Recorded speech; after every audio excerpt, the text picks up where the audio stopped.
Não existe nada melhor do que ser amigo de Deus, caminhar seguro na luz, desfrutar o seu amor, ter a paz no coração, viver sempre em comunhão e assim perceber. Tudo bem, gente boa? Tô aqui com frio, viu? Tá chovendo, dá pra ouvir aí o barulhinho da água caindo? Mas boa tarde a todos, né? Vamos continuar então falando de Lucas, né? O chamado médico amado. Hoje nós vamos falar sobre uma parte, né? Um trecho aí do capítulo 3 do Evangelho de Deus, segundo Lucas. Nestes textos nós encontramos a descrição do início do ministério de João, filho de Isabel, de Zacarias, né? Ele é conhecido entre nós como João Batista, mas lembre-se que Batista, nesse caso, não é nome, mas refere-se ao que ele fazia, ele batizava. Portanto, chamá-lo de João ou Batizador também não estaria errado, ok? Antes de falar disso, eu quero lhes contar uma curiosidade. Nos tempos passados, quando o rei, que existiam muitos na Europa, não é? Quando o rei queria viajar para uma outra cidade, para uma outra região um pouco mais longe, e ele, sabendo que não havia uma estrada adequada para a sua comitiva, para as carruagens, antes da viagem, ele mandava uma equipe composta por engenheiros, por técnicos, por trabalhadores braçais, para quê? Para prepararem o caminho, prepararem uma estrada, para que ele, rei, pudesse andar por ela, para que pudesse fazer aquela viagem finalmente sem atropelos.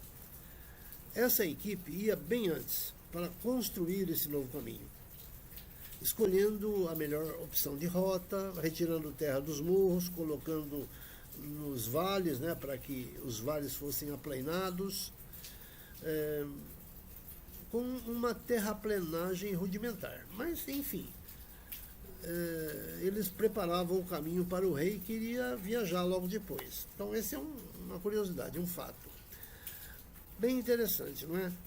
Vejam que quando vamos descer ali para a praia, para Caraguatatuba, temos que atravessar a Serra do Mar por uma estrada bonita, não é? Bem engenheirada. Sempre que eu desço por lá, toda vez que eu vou por lá, eu fico imaginando quantos engenheiros trabalharam ali naquela estrada bem antes para que possamos usufruir dela hoje. Quantos operários, quantas máquinas, enfim. Então, essa ideia que nós falamos aí do rei que queria viajar se aplica também aos nossos dias, né?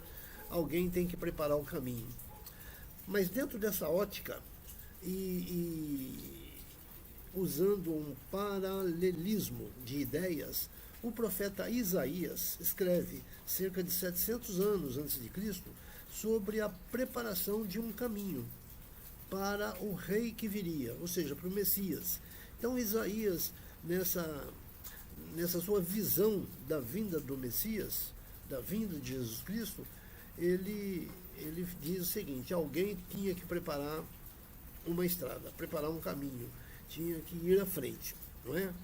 O profeta diz o seguinte, presta atenção: ouçam, uma voz clama, abram um caminho no deserto para o Senhor, preparem para o nosso Deus uma estrada reta na terra desolada, aterrem os vales, nivelem os montes e as colinas, endireitem as curvas, tornem planos os trechos acidentados. Então, ou seja, depois disso, a glória do Senhor será revelada a todos e todos a verão. O Senhor falou.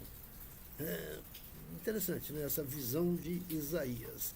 Mas, adequada a essa visão e no cumprimento do que Isaías havia profetizado, havia previsto, João foi aquele que preparou o caminho para o ministério do Evangelho, o Evangelho de Deus, o Evangelho de Jesus Cristo.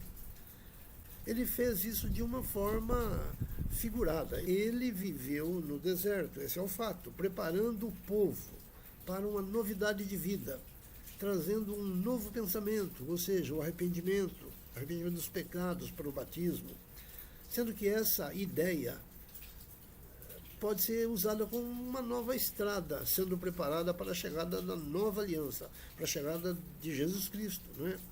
Para a chegada do Messias.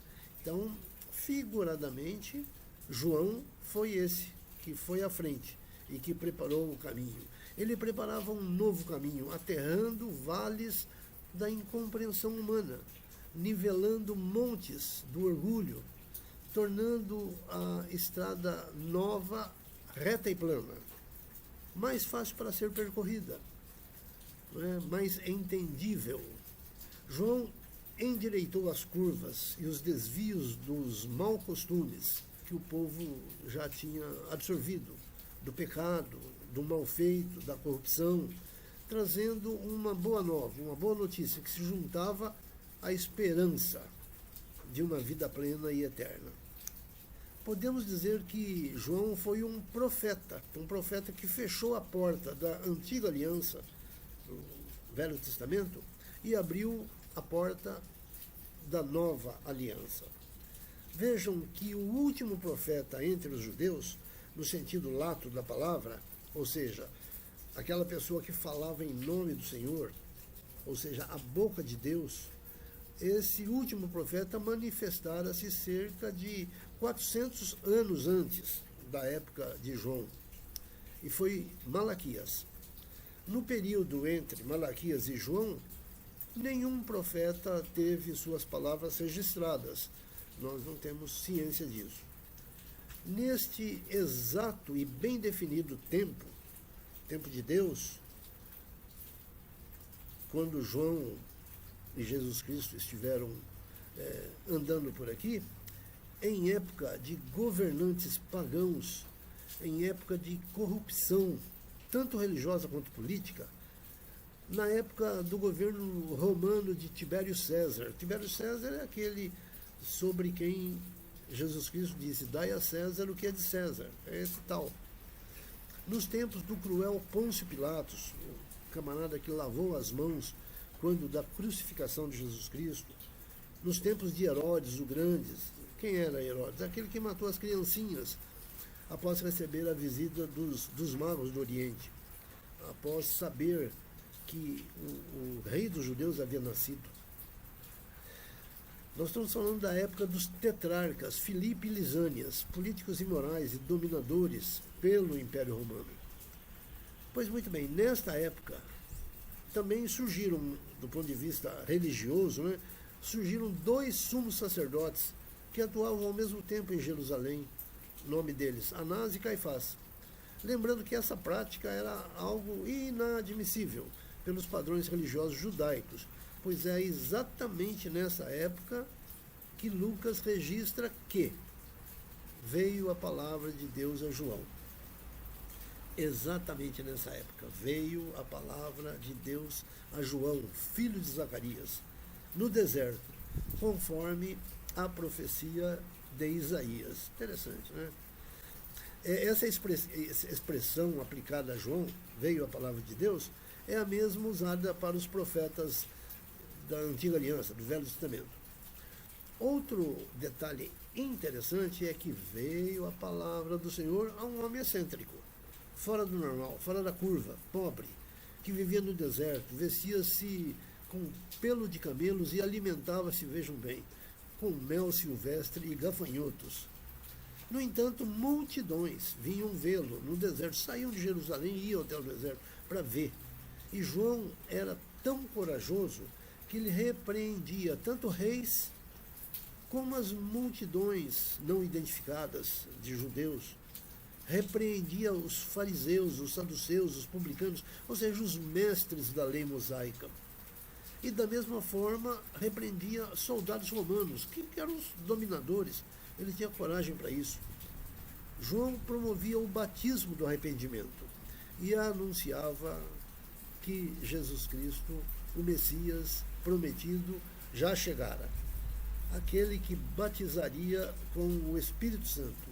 Ele, João, batizava com água, mas ele anuncia alguém que batizaria com o Espírito Santo. Enfim, João foi o maior entre os nascidos de mulher, segundo palavras do próprio Senhor Jesus Cristo. Foi profeta, foi contestador, foi perseguido, foi pregador. Anunciou a chegada do Messias e preparou o povo para receber ao Senhor Jesus, a quem batizou. Ele finalmente preparou uma estrada para o Evangelho. Ele derrubou montes e aplainou vales, fez uma estrada reta. Enfim, como? Pregando o arrependimento e anunciando as boas novas da salvação. Testemunhou 3 coisas que são basilares no cristianismo. Ele disse que Jesus era o Filho de Deus. Primeira afirmação básica do cristianismo: Jesus é o Filho de Deus. Que ele era o Salvador do mundo. Segunda afirmação de João Batista. E que ele, após a sua morte, ressuscitaria e voltaria como o justo juiz. Pois é, gente boa. Esse foi João o batizador. Certo? Muito legal. Obrigado, viu, pela atenção. Tchau, tchau. Do que ser amigo de Deus, caminhar seguro na luz.